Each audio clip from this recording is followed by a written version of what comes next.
of jewelry. He purchased a residential house and invest in a 3-year NHI bond.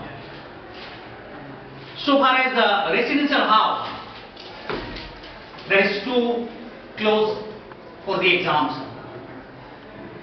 After a transfer of residential house, purchase another residential house is allowed as per section 54.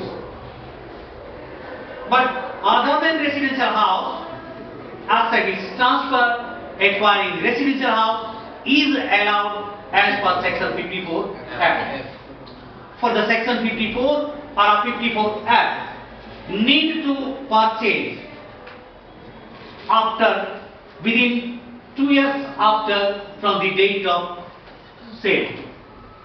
Your date of sale is 30 August 2015.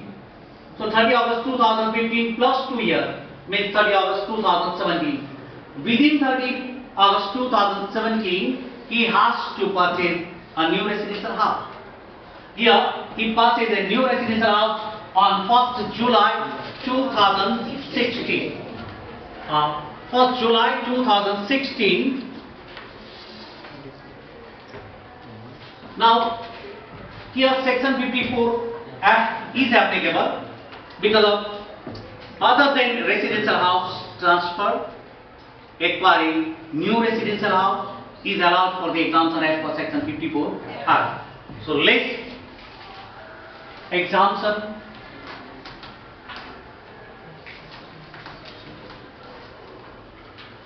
of section of 54F. After a transfer of other asset, he purchased or constructed a new residential house is allowed for the section 54F. And in a section 54F, gain is exempt in respect of sales consideration and cost of new residential house. Here, cost of sales consideration is 56 lakhs, and purchase price of new residential house is 24 lakhs. Okay. So first of all, here we provide a notes for the section 54 application. Here we can say that after transfer of other asset, purchase a new residential house,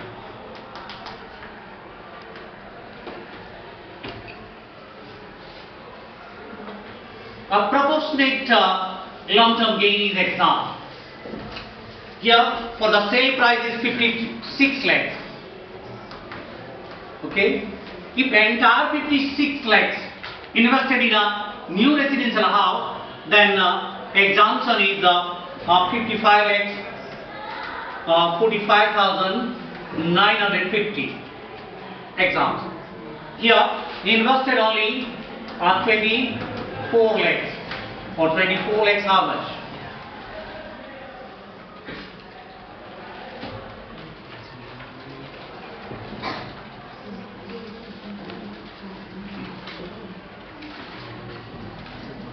Find out.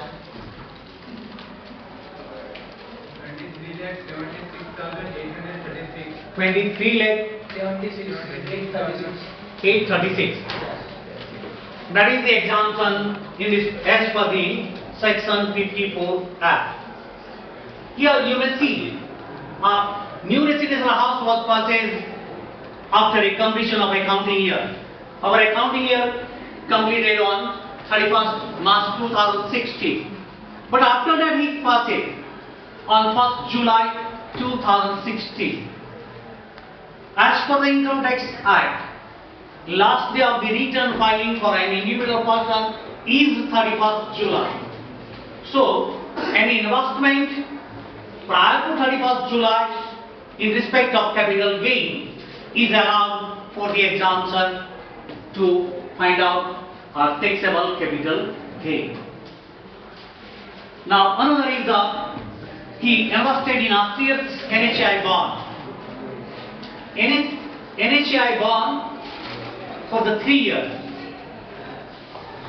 is allowed for the exemption as per section 54 EC.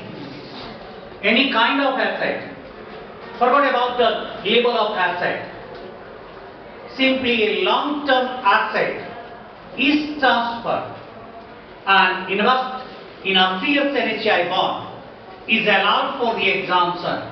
Okay, so here we allowed for the exemption as per section 54 EC.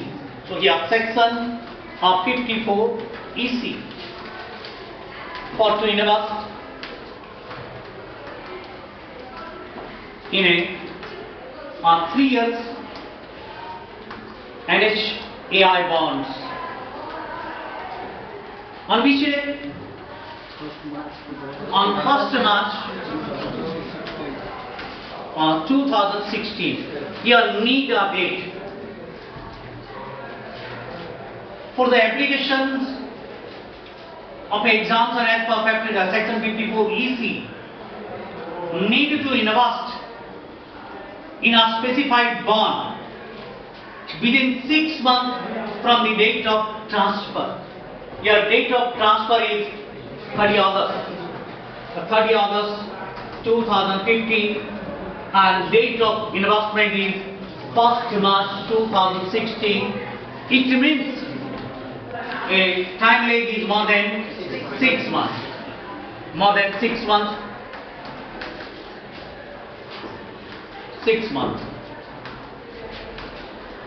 As per the Income Tax Act, section 54 EC is applicable when invest within 6 months from the date of transfer.